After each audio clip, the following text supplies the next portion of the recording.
My little brother embarrassed me on live stream in front of thousands.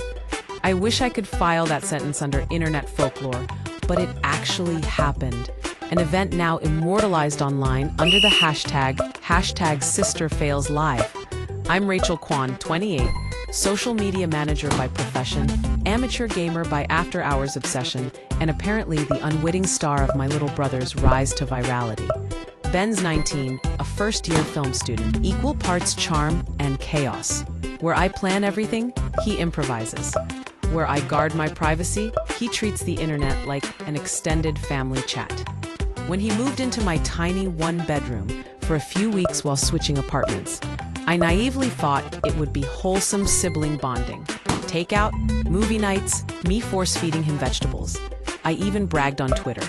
Rooming with baby bro again. Pray for my fridge. It began harmlessly. During his first weekend, I set up a Saturday Twitch stream to play a new cooperative puzzle game. I had a small audience, 15 loyal followers, mostly coworkers and friends, who tolerated my dorky commentary. Ben hovered nearby, fascinated by the chat scroll. "You mind if I sit in?" he asked. "Sure," I said. "Just don't touch anything or swear. It's chill vibes here." Famous last words. At first, he behaved, cracking jokes off camera, helping solve levels, leaning in occasionally to wave. The chat loved him. "He's funnier than you," one comment read. Ben grinned. I rolled my eyes. When we logged off, my viewer count had doubled. "See," he said, bumping my shoulder, "I'm your lucky charm." I should have stopped right there, but I didn't. Over the next week, guest star Benny became a regular feature.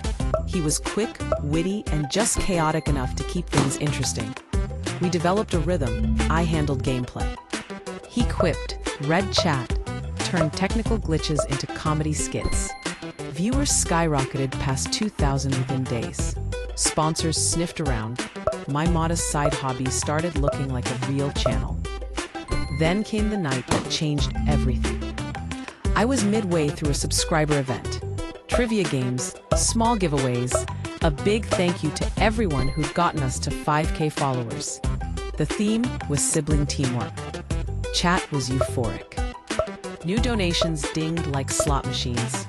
I, the responsible elder sister, asked Ben to read fan questions from the live feed while I supervised a messy, overcooked-style cooking game. For 20 glorious minutes, all went perfectly, until I turned my back to adjust the camera. "Someone asked," Ben said, his tone far too mischievous. "What's the most embarrassing thing you've ever done off stream?" Before I could spin back and shut it down, he grinned straight into the camera. "Guys, easy," he declared. "Rachel once made a PowerPoint presentation to break up with her college boyfriend." The chat exploded. Lines of LMAOO, emojis, super chats. I froze. Benjamin Kwan. He, delighted by his own storytelling momentum, continued. "No, you don't understand. She had slides. Intro, thesis, summary. Point 1, your wonderful butt. Point 2, communication gaps. There were transition effects, people." I lunged for the keyboard. It was too late. The clip had already replicated across the internet like a virus. Viewers begged for screenshots. Memes blossomed before the stream even ended. All I could do was laugh. The hysterical laugh you use to disguise a mental meltdown and announce a short break. I ended the stream 5 minutes later, my dignity left behind in the chat room. The aftermath was tsunami level. Overnight, our clip hit trending pages. The PowerPoint breakup became the latest millennial legend. My coworkers sent Slack reactions. My boss deadpanned, "We should hire your brother for engagement strategy." Even my ex texted, 10 out of 10 presentation, still scarred. Ben woke the next morning grinning like he'd saved the world. "You're welcome for the new followers." I stared at him. "Ben, those people aren't followers. They're witnesses." He winced but tried again. "Come on, they love you. Everyone's calling you the most relatable girl on Twitch." "Relatable is code for publicly humiliated," I said, burying my face in a pillow. 2 days of awkward silence followed. In that time, our subscriber count quadrupled. Every time my phone buzzed, some publication wanted an interview. PowerPoint dump heard round the world. Friends teased gently, calling me Slide Queen. I nearly deleted everything and vanished offline. Then Thursday afternoon, Ben knocked on my door, looking remorseful, a rare sight. "I messed up," he said simply. "I thought it'd be funny. It was dumb." "It was internet forever dumb," I replied. "You turned my heartbreak into content." He nodded. "I can fix this. Let me host another stream. Full apology." The idea horrified and intrigued me. "You'll apologize live?" "Yeah," he said, "and maybe show people who you actually are, not a punchline. Let's give them the context. You always tell me authenticity matters online, right?" Against my better judgment, I agreed. If nothing else, it would prove that I wasn't a coward hiding behind privacy settings. The apology stream drew 10,000 viewers. Ben opened with unusually calm sincerity. I turned my sister's personal story into a viral meme. That wasn't cool. She's smarter than me. She actually uses PowerPoint responsibly. Then he gestured for me to speak. I took a deep breath and said, "If you're here for gossip, leave now. If you stayed, congratulations, you might learn something about boundaries." A pause, then laughter, supportive comments, hearts flooding the feed. Somewhere along the way, mortification morphed into connection. People swapped similar stories. Friends DM'd to say our honesty helped them forgive their own family slip-ups. By stream's end, we raised $2,000 for a digital literacy charity and, bizarrely, my following stabilized not as an accident, but as a genuine community. After we logged off, Ben grinned sheepishly. "Aren't you glad you didn't disown me?" "Barely," I said, punching his arm. "Next time you want good content, script it first." He promised, though judging by the twinkle in his eyes, I doubted discipline would last. Still, something had shifted. Our chaos had found purpose. Weeks later, a conference invited us to speak on responsible storytelling online. Sitting beside my brother on that stage, I realized the incident that once made me want to disappear had turned into a masterclass in forgiveness, and perhaps the most authentic collaboration we'd ever share. Some disasters become family legends. Mine just happened to be broadcast live. 3 weeks later, most of the internet had already moved on to new memes, but life inside my apartment still smelled faintly of humiliation and ramen, because Ben had declared he was cooking until I forgave him in my soul. I'd started streaming again, cautiously, solo, rebuilding my rhythm without constant flashbacks to the clip. The chat was kinder now. The trolls had wandered off, replaced by people who genuinely liked the casual, sister-next-door vibe. Ben kept his promise to stay off camera, quietly editing short highlight reels from my older videos to post on YouTube. But one night, as we were eating dinner, he said, "You know, the PowerPoint thing got me thinking about your whole presentation style. Maybe it's your superpower, not your curse." I groaned. "Please don't start the rebrand of my trauma." "I'm serious," he said. "People loved that you use structure to explain emotions. What if we did a stream about it? Something that actually helps viewers, like how to present a breakup or anything awkward 101. "Ben, I'm a marketing manager, not a therapist." "Exactly. You know how to package pain attractively? Teach that." I laughed so hard I nearly spit noodles. "Teaching heartbreak analytics? Hard pass." He shrugged. "Just saying, authenticity kept viewers around. There's a space for that." Then quieter, "and it might remind everyone I'm not the jerk brother forever." That last line hit somewhere tender. I hadn't realized how much the internet had weaponized him too. Headlines about the brother who exposed his sister didn't fade as quickly as clips did. He turned down a small sponsorship from a content network after reading the comment section they'd attached to his name. "Maybe we co-host again," I said softly, "but this time on my terms." "Your terms?" "Controlled chaos," I explained. "We plan, script, nothing spontaneous that could ruin my life." He nodded vigorously. Deal. We spent the next week building something weird and wonderful. A mock workshop titled PowerPoint Therapy for Siblings Who Overshare. Half humor, half genuine communication exercise. Slide 1. Define the problem. Slide 2. Admit the cringe. Slide 3. Set boundaries that survive both birthdays and Wi-Fi outages. We rehearsed like it was a professional webinar. On launch day, 10,000 curious viewers tuned in, expecting another train wreck. Instead, they got heartfelt chaos wrapped in bullet points. Ben introduced me as head of emotional damage repair. I introduced him as chief executive of public apologies. And for 2 hours, we dismantled the viral incident slide by slide. Literally, screenshotting our own worst quotes and captioning them, learning moment. When it ended, the chat was flooded with laughing emojis and little thank yous. People shared stories of sibling fights that had turned into running jokes, of unwilling internet fame they'd survived. It felt, for the first time, less like being watched and more like being understood. After we wrapped, Ben sat back, looking oddly shy. "Hey," he said, "I got an email this week from a nonprofit that does media literacy workshops in high schools. They saw our apology stream. They want us to visit and talk about online responsibility. Just one school, pilot format." I blinked at him. "We're going from Twitch clowns to guest speakers?" He grinned. "Redemption arc, sis. Come on, it's poetic." I wanted to say no. I had a job, deadlines, a strong preference for not reliving mortification in front of teenagers.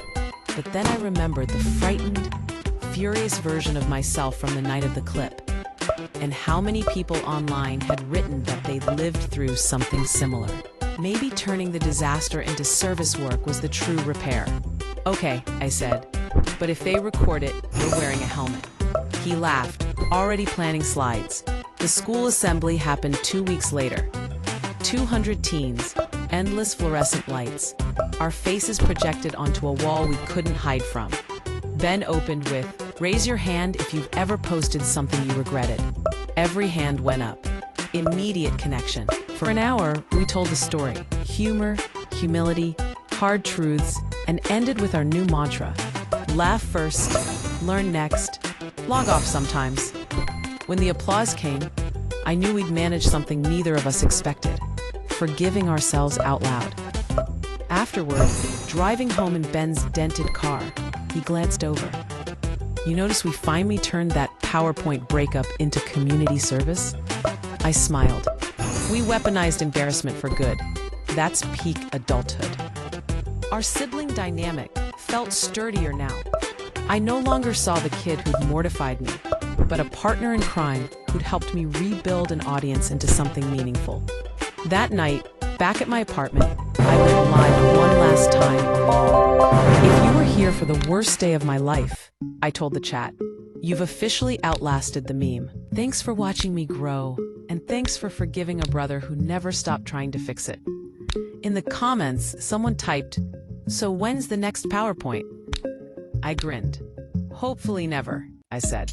"But if one appears, I promise it'll come with better slides and smaller traumas." Ben yelled from the kitchen, "That's my tagline." I muted the mic just in time to laugh, realizing that the internet might never forget our chaos. But thankfully, it had also seen us learn how to make peace with the spotlight. 2 months later, the most unexpected thing happened. Calm. No trending tags, no viral edits, no PowerPoint breakup girl jokes in my inbox. The internet had finally stopped nudging me. I went back to being just Rachel Kwan, the woman down the hall with a laptop, a cello playlist, and a brother who'd eaten most of my cereal supply before moving out again. Except the quiet didn't feel empty. It felt earned. Every time Ben's media literacy talk turned into a small tour. Schools started emailing us directly. A few companies invited us to run lunch and learn sessions about digital empathy. Every time he booked a gig, he called to ask, "Do you want in?" And every time I thought about the clip that started everything, I said yes. We'd arrived together, two reformed chaos agents telling rooms of strangers what to do. Rule 1, I'd begin, stealing his thunder. Never stream family secrets. Rule 2, he'd say, if you must, make sure you've asked for consent and adjusted lighting. The laughter broke ice. After that, people actually listened. Teenagers asked real questions about forgiveness, boundary setting, and how we survived being internet famous for the wrong reasons. Back home, my Twitch channel quietly transformed into something else. I still played games, but now, once a week, I hosted an open call titled The Redo Room. Viewers shared their own online embarrassments, and we talked about fixing the narrative. Sometimes it was silly, accidentally posting a weird text. Sometimes serious, friendship betrayal, public shaming. It wasn't therapy, just empathy with better Wi-Fi. The first time I did it, Ben texted, "Proud of you. You turned content into connection." I replied, "And you turned chaos into your minor in college resume." He sent 13 crying, laughing emojis. Then came an email from Twitch's community manager. They wanted to feature the Redo Room on the platform's positive social impact page. Me, the accidental meme, representing healthy digital culture. I cried, then called Ben. They said, "What?" he shouted through speakerphone. "We're going corporate wholesome. Do we need matching polos?" "Don't jinx it," I sniffled. "Just promise not to share another secret during interviews." He paused a beat. "Not unless it involves your new merchandise line." "Ben!" I'm kidding. Mostly. The day of the announcement stream, I surprised everyone by inviting him on screen. He looked slightly older now, newer haircut, the faint humility of someone who'd learned that a live mic is as powerful as any confession booth. "Before we start," I told the chat, "I'd like to introduce my perpetual footnote. The reason half of you are here and all of my therapy bills exist." He bowed grandly. "You're welcome." Our viewers filled the chat with heart emojis. It felt like closing a loop. The same platform that had once amplified my most humiliating moment now lit up with pure support. Halfway through, a username in the chat asked, "Do you ever wish it hadn't happened?" There was a long silence between us. Then Ben spoke first. "Every day at first," he said, "but if it didn't, we'd both still be pretending online was simpler than life. I learned that screens don't erase consequences." I added, "And I learned that sometimes forgiveness looks like letting the camera roll again." By the time the stream ended, we'd collected enough donations for the media literacy charity to fund their new youth program. We high-fived off camera, laughing until I almost forgot to hit end broadcast. Later that night, sitting in the quiet glow of my apartment, I scrolled back to the very first clip, the moment he outed my PowerPoint breakup. I didn't flinch this time. I just watched two younger versions of us collide in real time, not realizing they were about to get schooled by the entire internet and somehow graduate from it. Ben pinged me on chat. "Still awake? We should celebrate hitting 50K followers." "With cake or PowerPoint?" I typed. "Neither. Let's log off and watch a bad movie, like normal siblings." "Deal." "Amen. I deal DSL. Deal with cake or PowerPoint. Deal pressure time." We met halfway there, mic off, phones face down, popcorn popping. For once, life wasn't a broadcast. It was just us, breathing beneath the sound of something wonderfully ordinary. I realized that night that the true ending to our story wasn't about damage control or subscriber counts. It was about this modest peace, the knowledge that every public mess can eventually shrink into a private joke if you handle it with honesty, and the humbling comfort of knowing that the next time I go viral, at least I'll have proper lighting, consent, and my brother already cued in the apology slide.